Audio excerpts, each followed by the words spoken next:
Hi, nerds. I got a little short stack of Marvel comics from the Bronze Age and a couple silvers that I want to show you. So stick around and we'll look at those great Marvel covers.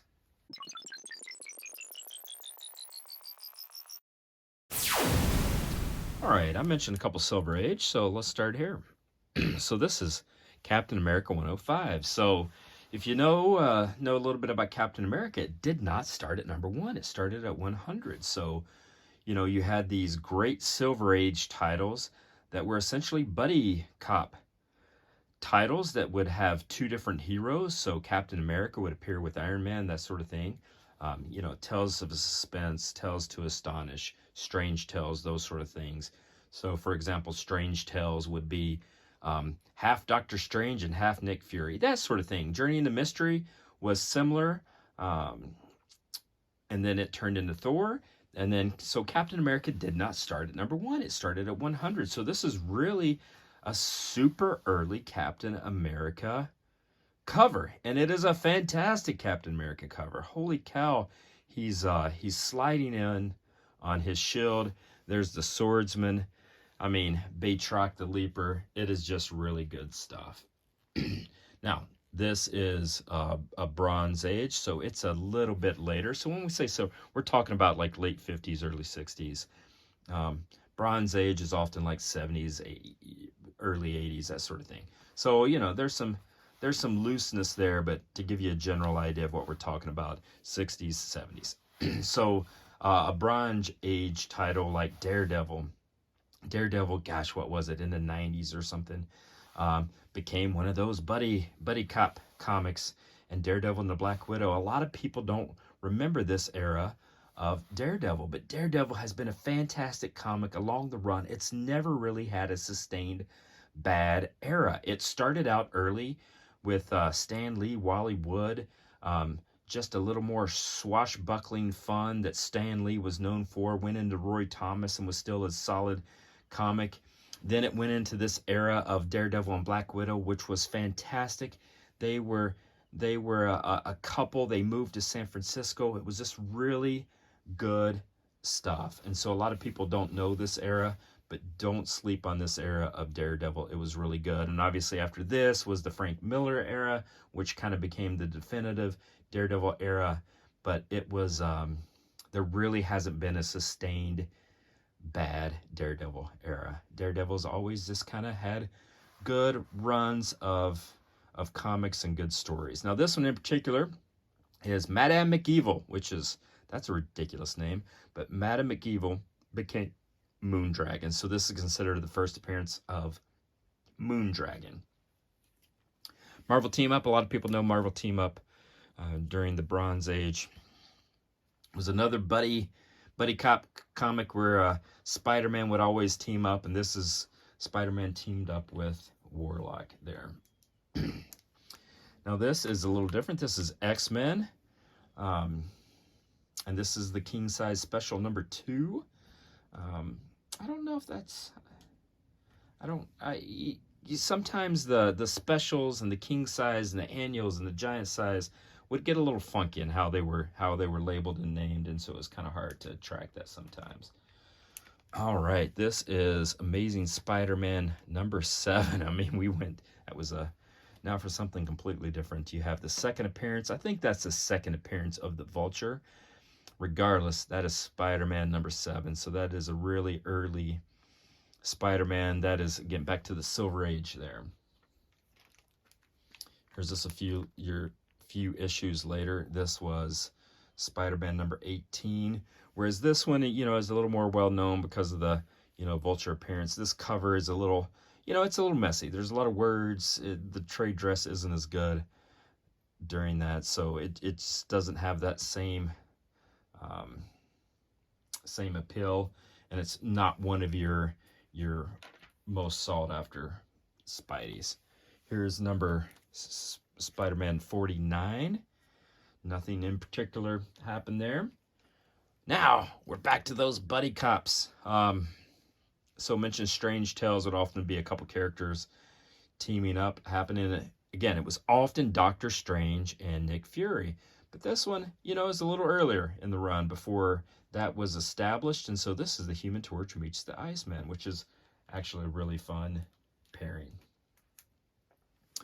This is the best named comic book in all of comic book history. If you don't find a little joy in that, then I don't know what to tell you. It's just silly and ridiculous. It's Giant Size Man-Thing #1. So speaking of Man-Thing, here is a Incredible Hulk featuring the Man-Thing on the cover. In the eyeballs is the Hulk. We didn't stray far. We got back to those team-ups. This is the Marvel team-up featuring Spider-Man teaming up with Mockingbird. So this is the first appearance of Mockingbird, if I'm not mistaken. Bobby Morris, so that's exciting there. This is just a great cover. I think this is the first time when Rhodey called himself War Machine. You know, he kind of took over the armor. That's a little confusing, but I'm pretty sure this is considered the first proper appearance of Rhodey as War Machine. Here's Wolverine '88. This is a super hot comic. I mean, this is super desirable, and it has been for a couple years, but that's the first meetup of Wolverine and Deadpool. This was tucked in this collection, and this is the first appearance of Cloak and Dagger. Now, the fact that it appears in the Spectacular Spider-Man kind of hurts it a little bit as appearing into a regular Amazing Spider-Man, which is the more, you know, desired title. It's a fine cover, but it's not a great cover. But, you know, all those factors, sometimes the heart wants what the heart wants, and it's a little curious into, like, why some titles can hold the value they do, why others don't. I think this is an example. It just doesn't quite hold the value that it should. Cloak and Dagger are extremely popular characters. They're not A-listers, but they were popular enough that they got their own show, and it was a mediocre show, but they got their own show. They've been around comics for decades. So many people love Cloak and Dagger, and they've been enduring characters for a long, long time. But for some reason, you can get this title for like $100. And it should have a $500 floor minimum just because of the strength of the characters. But again, sometimes the heart wants what the heart wants, and the market is a fickle thing. And so sometimes characters, something like this can just drive tremendous interest, and it's really nothing more than a big fight scene. Whereas this first appearance that goes back decades prior can be had for the same amount of money. Sometimes it's just a little odd, and you don't know what to make of it. Now, this first appearance of the Thunderbolts in the Incredible Hulk, and then they were quickly spun out into Thunderbolts issue #1, and their movie is coming out. So a lot of people are thinking about the Thunderbolts and what that might mean. It really was pretty great at that era. You know, I won't spoil a 90s comic book for you, but, you know, when the Thunderbolts #1 hit, it really was a great moment in comic book history. Now, here's another little buddy cop comic. Now, this is very curious because, again, you had Tales of Suspense, Tales to Astonish, that sort of thing. Then they started going into their own solo series. And this was a title that was in between. So a single little, just one made, Iron Man and Submariner. It says special once in a time issue. And then they each got their own series, right? But this was kind of that bridge title in between that Tales to Astonish and getting their own titles. And it remains a popular comic book and desired comic book. Here's another first appearance. This is Avengers King Size Annual #10. Now, this is another one that we were talking about, how sometimes it's just baffling the value that comics hold. This is the first appearance of Rogue, who is a very popular X-Men character. It's been around for a long, long time. And this comic doesn't go for a whole bunch of money, maybe $80. You know, you can get the first appearance of Rogue for something that affordable. And frankly, it's because that cover's so bad. It's just a bad cover. Um, it has this worst trade dress era of Marvel Comics, which is just, you know, nobody wants an advertisement on the cover of comics, so that was just a bad idea. It has this, which was really out of vogue for good reason. You don't do that anymore. But had it been a big flashy appearance of Rogue on the cover, you know, as opposed to just hidden in the background there, it would have been much, it would have had a higher floor. But now it's not terribly valuable.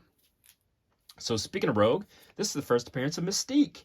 So Mystique appeared in the Ms. Marvel title, the proper Ms. Marvel title, with Carol Danvers as Ms. Marvel. Her cameo was in 16. This is her Mystique's first appearance in 18. And obviously with Mystique, she could have appeared as anyone. So it's understandable she had a cameo appearance before main appearance. And this isn't a terribly, you know, $150 or something. But this is a great title. I was happy to get that because this is the first one for me. This is the first time I've owned Ms. Marvel number 18. And this comic has absolutely nothing of importance other than, man, it's just really cool. I love that cover. All right, nerds, there you have it. Just a little short stack of Marvel Comics. A lot of Bronze Age, some Silver Age. I snuck in that one Modern Hulk in there. A lot of buddy cop comics. Marvel, some of those were the best, I think. The Tales to Astonish, Tales of Suspense, Team Up just with Spider-Man. Some of those were have endured in popularity just because they were so fun. That was an era of comic books when comics were fun. And so I always like those. I hope you like those covers. And then again, I'll do this every so often. So if you want to subscribe and follow along, you can watch the next video and I'll show off some of my comic books.